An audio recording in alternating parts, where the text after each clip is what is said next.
welcome to this new episode of Inspirations. So that's my podcast about knitting and yarn dyeing. I hope you're all well, and thank you very much for joining me for a new episode.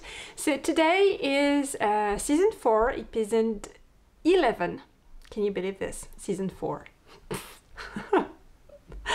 So, if you're new to the podcast, thank you so much for joining me. This is a weekly podcast. It's uploaded to YouTube every Monday at 5 p.m. Paris time. My name is Christelle. I'm French. I live near Paris.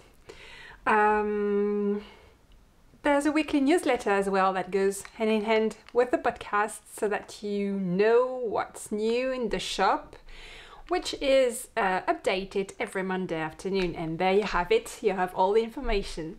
And if you are a returning viewer, thank you so much. I hope you guys are doing very well. I just wanted to remind you that there's the Fanfare DFO. That's the monthly, knitting challenge, like a challenge, just like a game, really. It's just if you want to share you want to share your tricot stitch project. Can be if there's yarn by me or the pattern by me, you're welcome to share a picture of your project either with this hashtag or on Ravelry. You have the link in the description below. I'm always saying the show notes. Maybe that's confusing. That's the descriptions below that's attached to the video. And each month I'm randomly picking up a winner, so international participants welcome, and you can win a skein of yarn from the ongoing month of the Sock Knitter's Almanac. And that's it for the useful information that I give each time at the beginning of the episode. Today I'm going to talk to you about my last fiber festival. No, it was not really a fiber festival, but it was so cool. I'm going to tell you all about it. I bought a lot of things. And then I'm going to present to you the Sock Knitter's Almanac colorway for the month of April and my plans for that colorway.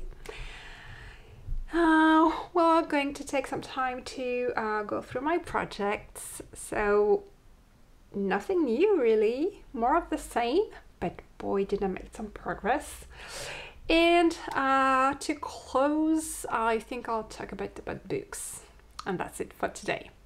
So did I say thank you to the returning viewer? I'm not sure. Thank you so much for joining me again today. So I have my tea today.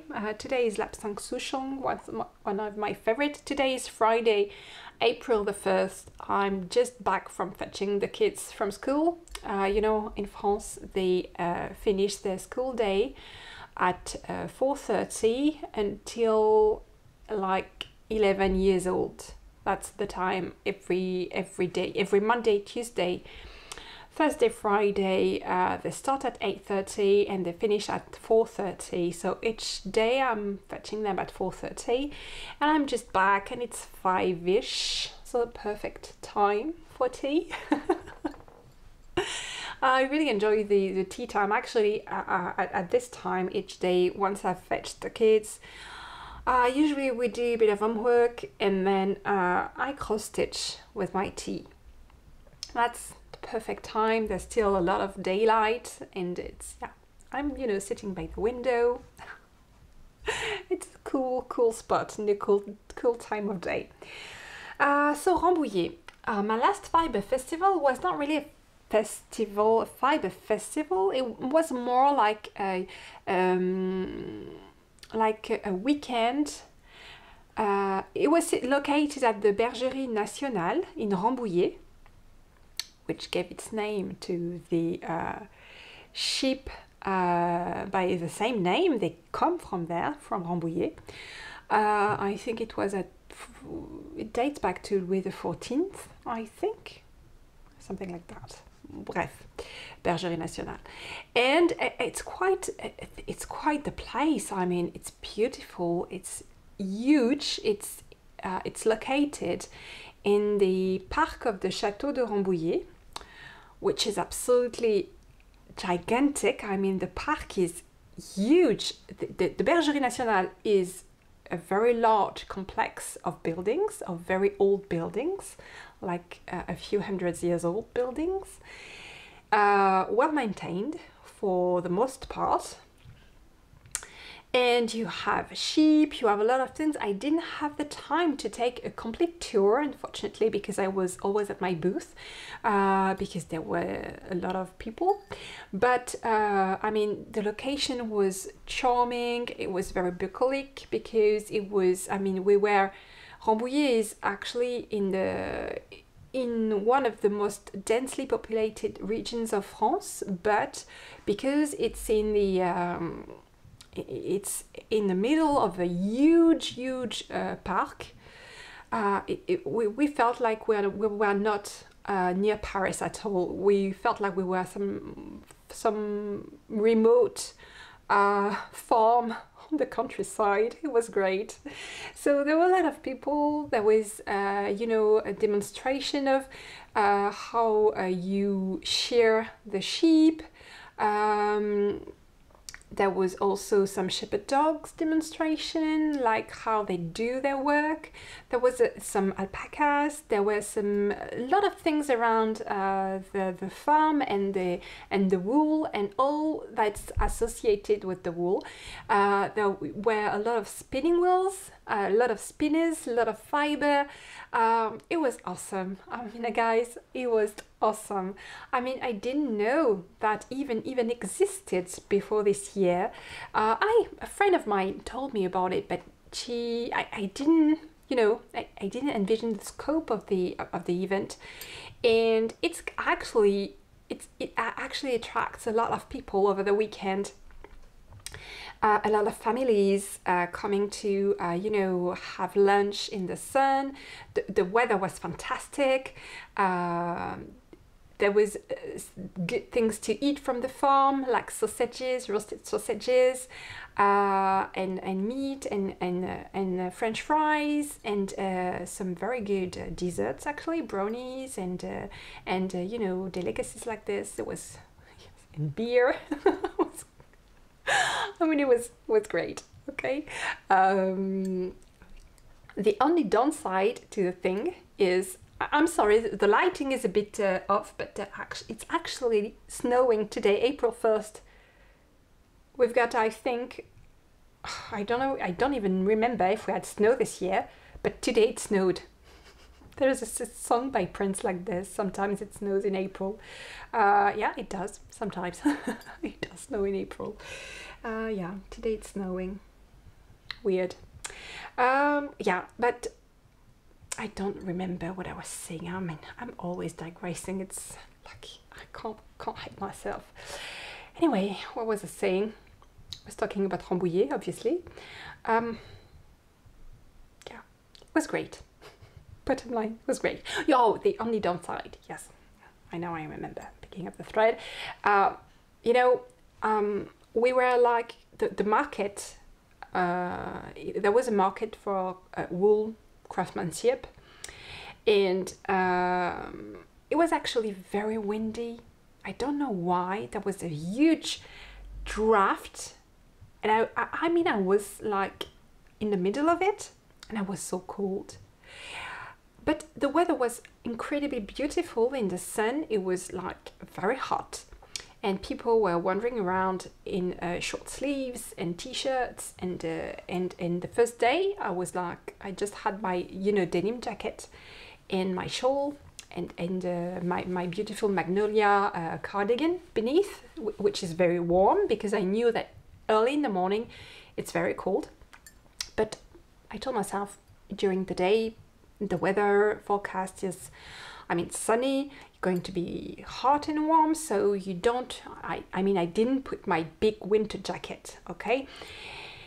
And I was so cold, guys. I was standing in the middle of this huge draft all day. All day was very windy. It was impossible to keep my mannequin standing. It fell off not a couple of times. I mean, a dozen times. I even have a hole in the sweater that was on the mannequin. That's my love note. out of Syrian silk and merkid. I'm so I'm so cross about this because the mannequin fell like a dozen times, and I think that's why I hope it's not. I hope it's that's not like a moth hole or something like that. It doesn't look like it. It looks like it got snagged on something, and there's a hole. I need to repair it. I've not come around to do it yet, but I need to do that. But I think it's because it fell off and maybe it got, yeah, I think it's because of that. But very windy, very cold. So it was very, very cold all day. The next day, I decided I won't happen up again. That wouldn't happen again. I'm a knitter, for God's sake. I mean, if I'm not warm, who's going to be warm? I mean, So the next day, I had my hat, my mitts, my big shawl, my Westfield Wanderer, my biggest shawl, like it's almost a blanket, and my very big winter jacket, and yeah, and I spent the day like this, serving customers who were like in t-shirts. Like we were not, in the same season. And they were like, why are you dressed like that? I mean, it's hot. But I mean, if you were standing in the draft all day, it was not hot at all. I mean, I was very, very cold.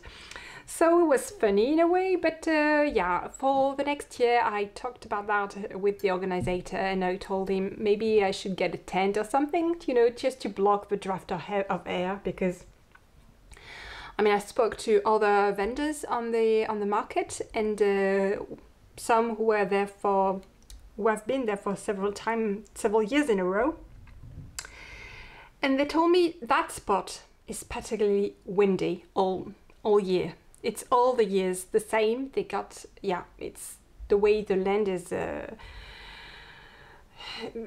way it is actually. It's like there's this huge draft always going through this, and so that's good to know. Next year I'll know. I'll be prepared, and because I mean I was so exhausted after that. I don't know if it's standing in the wind all day, being cold like that, but I took Monday off, as you know. No podcast, no shop update. I spent my day in bed sleeping, and I thought that was it. I was back on my feet, and but the week's been, I'm not feeling so good, not yet. Fortunately, it's been a small week, and because I'm not really up to it right now, I decided to just postpone by a few days the opening of the shop. So I thought initially that I would be able to open the shop like on Wednesday, and it's Friday, guys. It's still not open. It will open on Monday. I mean, it's open now, okay, but I really took the week off. I dyed some yarn, I worked, but like with a lighter schedule, and it felt good, and I was able to rest a bit, because yeah, it was very, very windy, very okay, but otherwise it was great. The buildings were beautiful, in this very old way, like very old buildings. I don't know exactly, I think they dated back from the 16th century, so it's really crazy. The grounds were glorious with the sunshine, and it was beautiful. And so the good surprise for me, I didn't really know what to expect, because it was a very small market with only 20 vendors, and there was not really the kind of vendor that you see on a fiber festival, on a regular fiber festival. There were only two, independent indie dyers on the market. The rest were different type of wool craftsmanship. Sorry about that, guys. So it was very interesting. I didn't have a chance to visit the market until very late on the last day, and actually that was a great market, a lot of difference in the vendors, a lot of exceptional products, and I'm going to show that to you right now because I might have spent a lot of money on the market. I mean, I told a friend who was helping me guarding my booth while I was away, okay, I'm just going to have a look because, you know, I mean, almost a courtesy thing, because just to say hello to the other vendors and all. And I started with the stand the booth right behind me, and I was like, wow, that is absolutely crazy beautiful. Just hold on, I'm going to get my money. I'm back. I'll be back in a minute. And actually, I spent a lot of money on that market. So let me start with what I bought at that booth. Sorry about the paper, you know, sounds. So the first booth I visited, it was Annette, and she has goats, Angora goats. So she has her own mohair that she has. She has. What does she? I don't know where she spins it. She has it spun, but she has the. It's difficult. Sorry.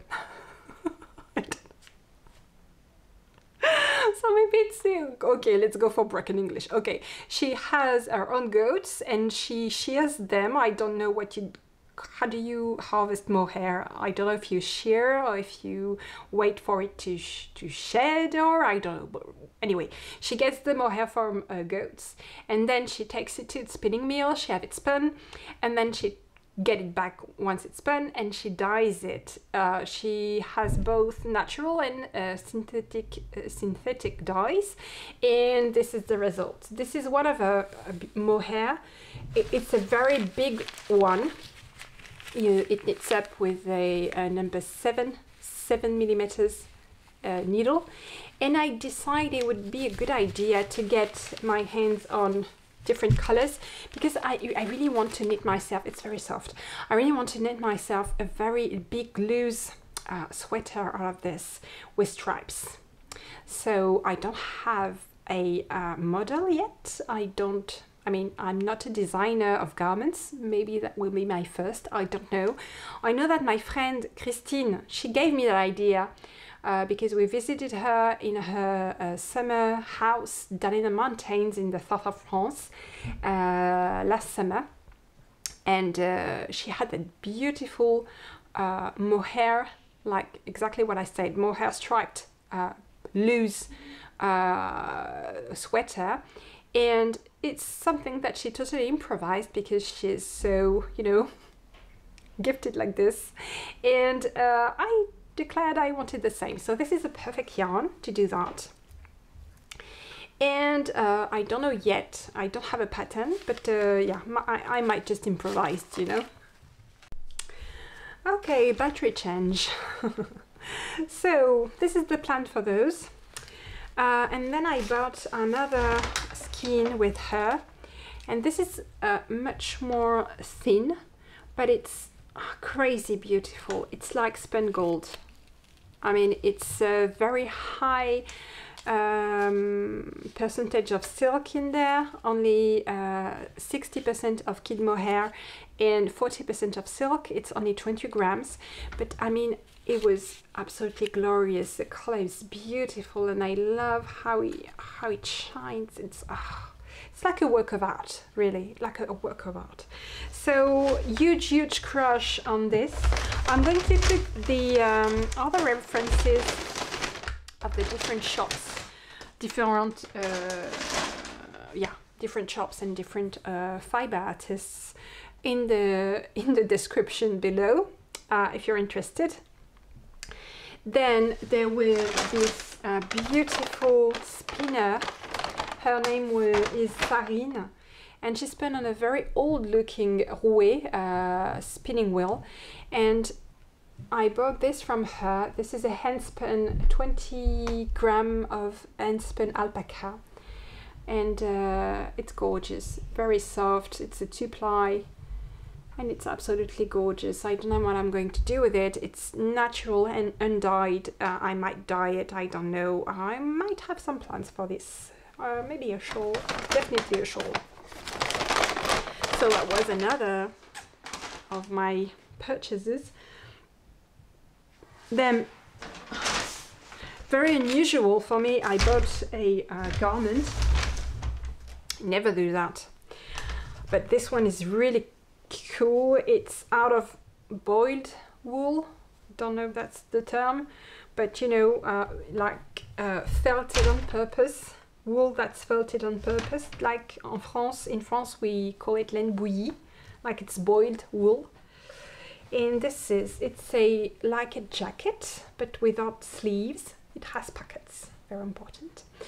And it has this beautiful embroidered collar that you can, you know, wear around your shoulders like this. It's super classy, it's beautiful.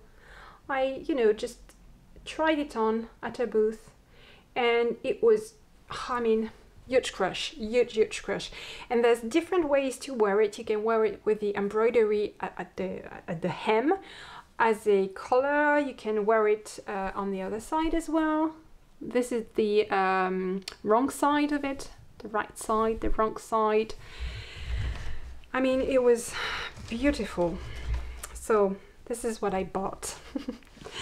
And also I decided to treat myself to a beautiful hat as well.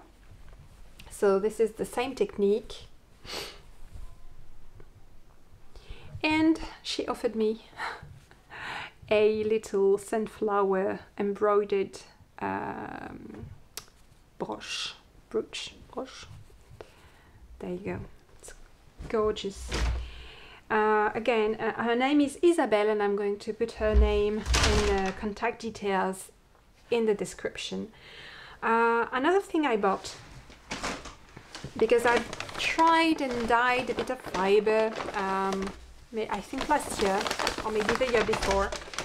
It was not a huge success, but don't despair. I won't, you know, I've decided to try it again. I bought for 500 grams of fiber. That's half merino, half something else, I don't remember.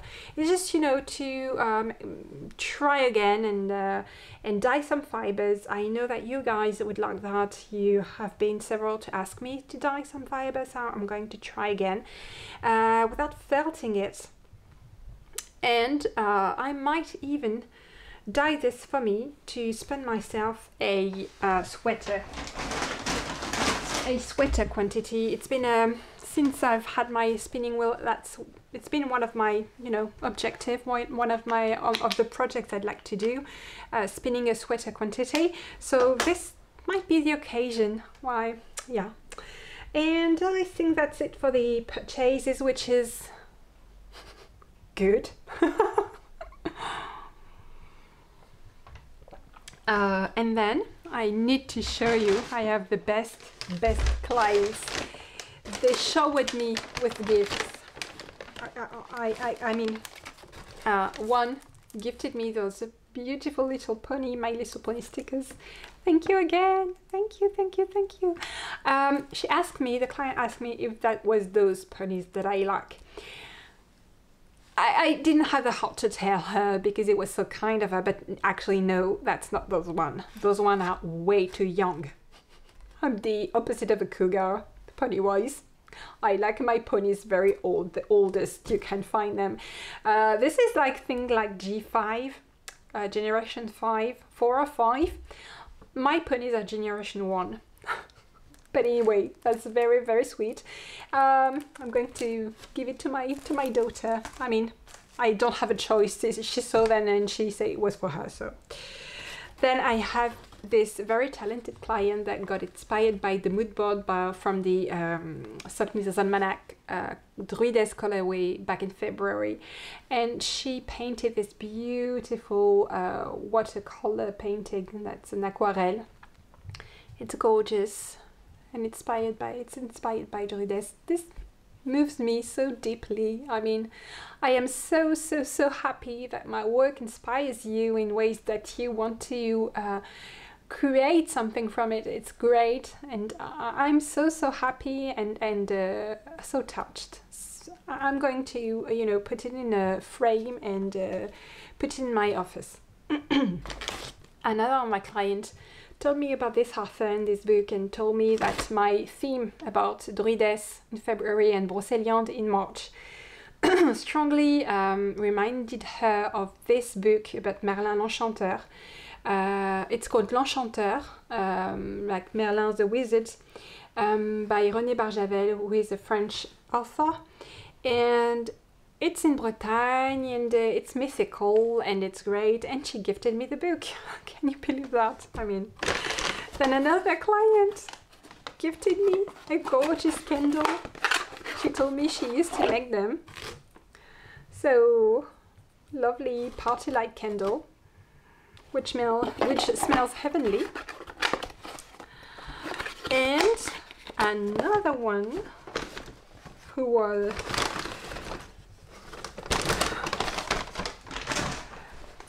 made me this bag. Beautiful, beautiful project bag. Look at that. With a, like, something to put it on a strap to put it on your shoulder. There are some pockets inside. And some markers. Oh my god. I've been spoiled. I've been spoiled. Well, thank you so much, guys. Thank you to all who gave me things. Thank you to all who came by the booth, who purchased, who came to have a chat. Well, thank you so much. I had a great time. Thank you, thank you. So now about the Sock Knitter's Almanac. So if you're new to the podcast, you might not know what the Sock Knitter's Almanac is. It's actually a very cool and informal sock club, yarn club.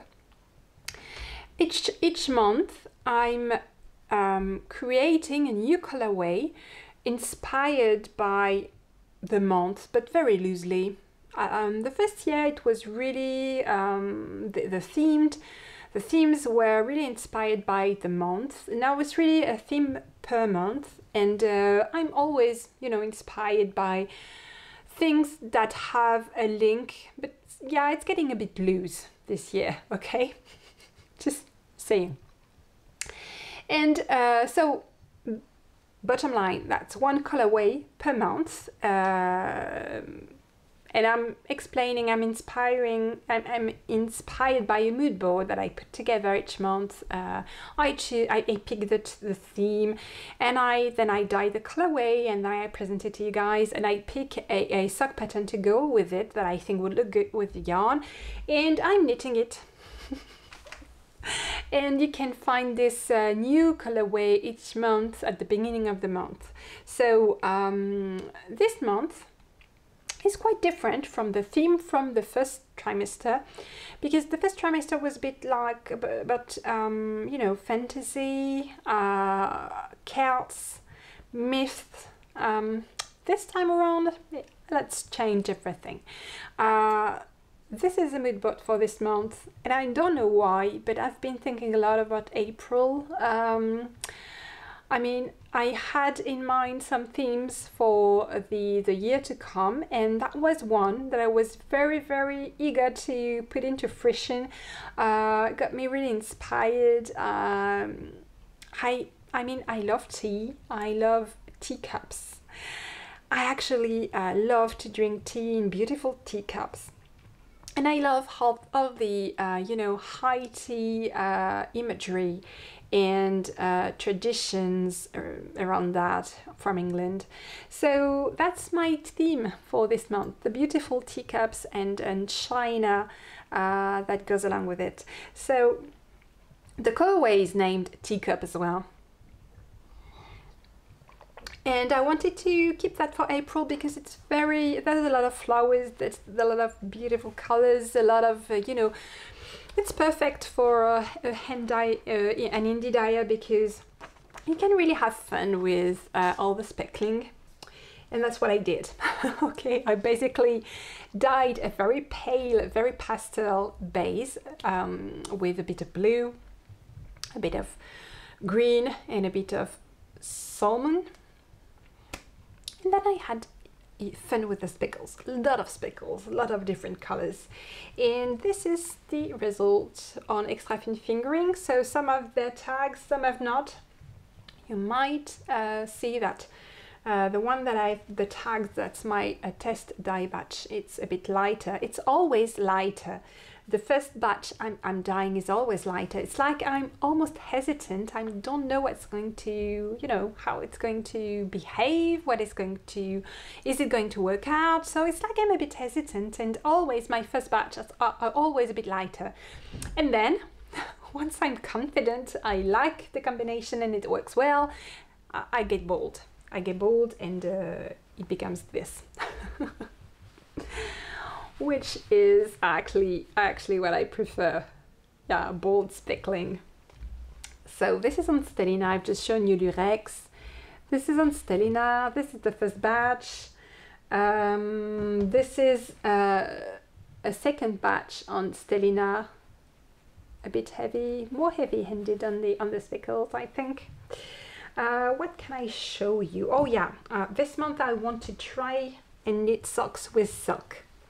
So this is BFL and silk, and this is BFL silk and cashmere, and both are totally suitable for socks because silk is a very strong material that can totally replace nylon. Okay, and if you're thinking to yourself, but wouldn't silk be wasted on feet? Well, no. Okay, because I mean, feet are completely underestimated, undervaluated. I mean, they are supporting you day in and day out. You're working with them all day. I mean, we are not considerate enough towards our feet, okay? So they deserve silk, totally. Where would you be without your feet? Okay? It's like we take them for granted. I mean, we need to be, you know, kinder towards them. So silk, yeah. Totally, definitely, they deserve it. Silk. I dyed a bit of Polwarth as well. I think that's Polwarth. Yes, that's Polwarth with a lot of speckles. So the speckles are put on the yarn so that it doesn't get overwhelming. I mean, you will have touches of colors, but the overall color is a more tonal yarn with a dash of speckles here and there. I've shown you that already. What I can show you, MCN, so that's merino, cashmere and nylon. Beautiful as always. And oh, this is another Stellina, beautiful. And that's it, but I mean, I can basically dye this colorway on all the bases you want. The way it's going to work in the shop, I have a big batch of them already dyed and skeined up, not labeled, but almost there. That will be ready to ship this week. And then once that is sold out, I will open a pre-order listing that I'm going to dye this week. So it won't be a 3 to 4 weeks turnaround dye time. This time is going to be quicker. But yeah, this is how it's going to work. So I hope you like it. The pattern to go along with that colorway, I really want to knit the Cornish cream tea, which is really cool with the theme. It's by Helen Stewart. It's a lovely pair of socks. Nothing technical about it, really. No technical curiosities. Really straightforward pattern with a lovely motif on top. And that's it on the instep. And that's it, guys. So then I wanted to share with you progress on my knitting projects. Actually, I'm very happy because my system that I told you about before is really working great. I mean, wow, I am so surprised that I'm able to do all that. First project I want to show you is my Kala shawl. I'm actually still knitting the border. Well, it's more on this of the same, like I told you beginning of the episode. No finished object yet, but I mean, there's progress, steady progress. So this is the border. I still have like 24 rows of the cable chart to knit, which is a bit long. And then I have like 4 rows of broken ribs, and then I'm binding off. So this should be done by like mid-April, I think. If I'm consistent and I continue knitting on the same rhythm, it's going to be finished by mid-April. And then I will be free to start something else.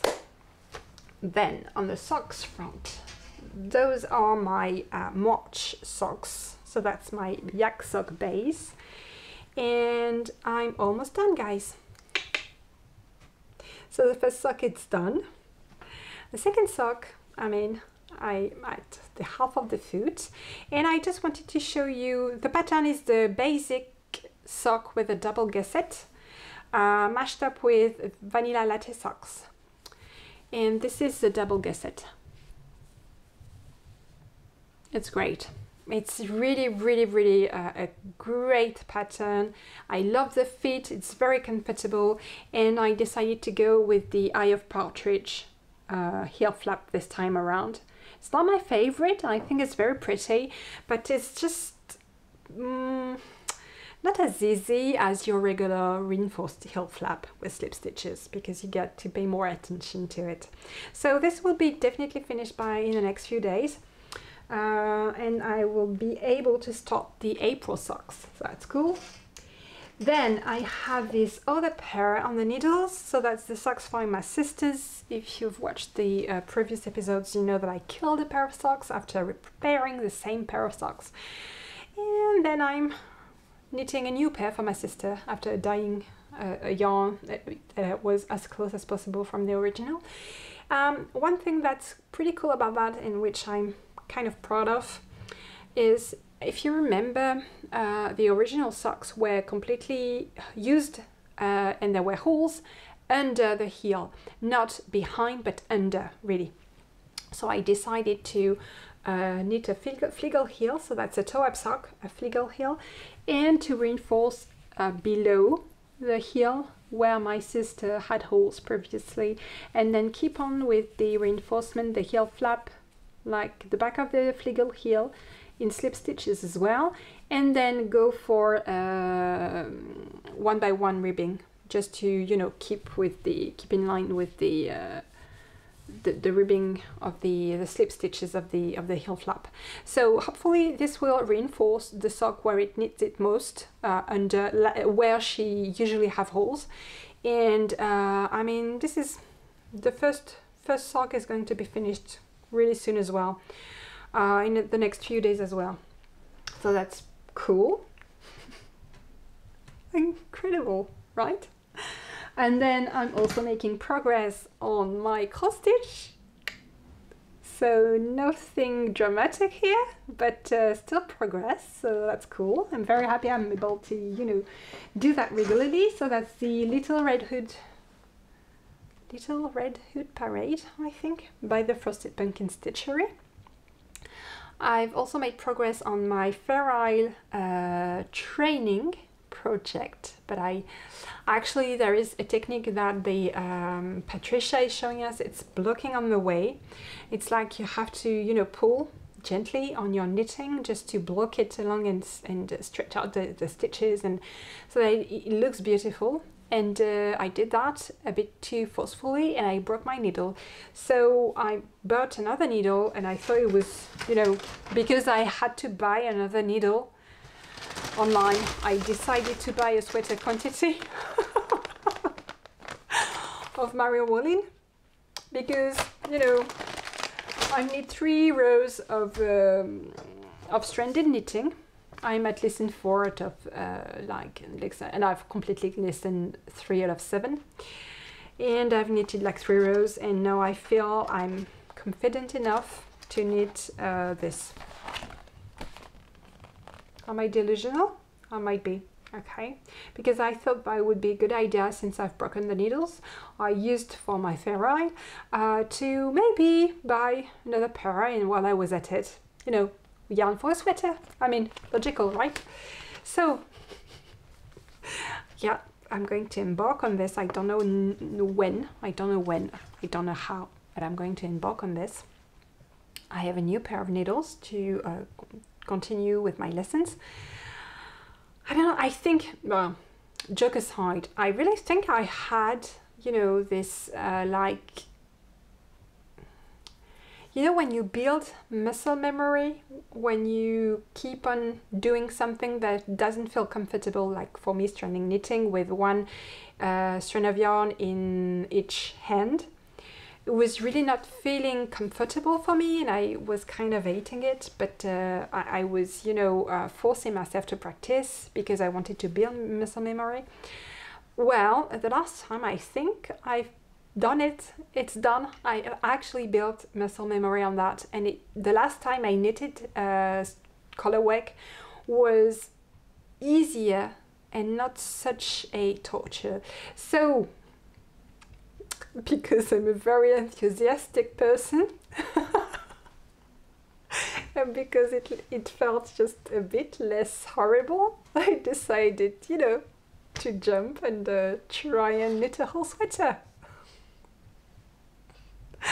Okay, well, we'll see where it goes. Anyway, I've been wanting to knit this sweater in those colors for a long time.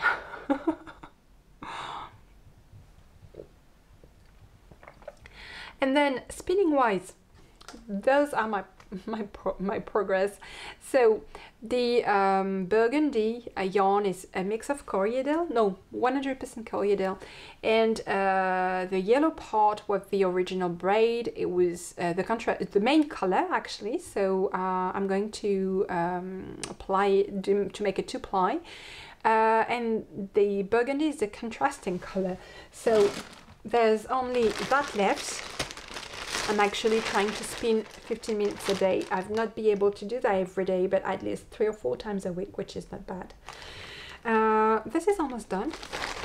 I'm going to be able to put something else on the spinning wheel, which is cause for celebrations, guys, because this has been sitting on the spinning wheel for like over a year now, maybe 2 years. So, whew. And the crochet project is well underway as well. Progress is very slow, but doesn't matter. There's progress. That's what matters. And then book-wise, I told you I would be going with the rest of the Molly Murphy series because I'm actually still knitting on that. That's the Stunning String Studio Mystery Shawl for 2022, Wild Irish Rose. And I was saying on the French podcast, I'm really enjoying this knit up close. But each time I'm showing it to you on the podcast, I'm thinking, I'm not sure. I'm not sure the yarn and the pattern are working together. I'm not sure at all. I'm not sure. I think I'm going to be like this until the end of the show. I'm going to wear it and say, not sure. I'm not sure. Anyway, I'm still enjoying it. Okay, I'm almost done with the March clue. April clue is out today. I've just received the yarn for the second mystery call that I'm going to try and knit. I'm going to show you the yarn. This is the yarn. It's spot weight. The colorway is Mountain Peak. It's beautiful. And it's 100% superwash merino and spot weight. So I'm actually liking the colorway very much. And you know, it's always good to cast on something new. So the first clue should drop anytime today. Because of the time difference, I haven't got it in yet, but it shouldn't be long. And April clue is dropping today as well for the Stunning String Studio mystery card for the year. So this is on the program for the weekend. And that's it, guys. Oh yeah, and the books. So I didn't read Molly Murphy, but I mean, maybe I'm going to. It's just that I picked up Pendergast again. Okay, I finished Blue Labyrinth. I read Crimson Shore like in a flash. I don't remember the numbers. I think it's number 11 or 12 or 13. I don't remember. I mean, it's a bit far in the series. I enjoyed Crimson Shore very much. It was great, with witches and monsters and devils and devil-eating witches and monsters. Great. Was great. And then I started, I'm just trying to open my Audible, and then I started the next in the series, which is the Obsidian Chamber, and I'm listening to it. I'm not reading anything physical right now because I've been so tired at night. I've not been able to knit at night or read anything really. So all the progress I've made was made during the day. I usually knit on that sock with my morning coffee. It's only 8 rounds, so I'm knitting that in the mornings. The Broceliande sock, the March sock, I'm knitting that, you know, bits in here and there when I'm waiting, while I'm waiting to pick up the skill from the kids. Oh my god, while I'm waiting to pick up the kids from school, for example. Again, it's only 12 rounds, and it's a pretty straightforward pattern, so it's very easy, it goes fast. Then the shawl, I'm trying to do that with coffee just right after lunch, when it's because it's the rows are so long. I'm not able to do that at night when I'm tired. So the only project that suffered from my being tired at night was the spinning, because I wasn't always like, you know, I hadn't always enough energy to spin after dinner, for example, which is usually the time I like to do that because you don't need much light. Cross stitch at always at tea time, and yeah, spinning, I was too tired. So what I did today is that I spun early in the day just to have a bit of spinning done, and that felt good. So maybe I will rest this weekend as well. And maybe I'll be able to do more next week. I'm really, you know, eager to start new projects now. Finish some and start new projects.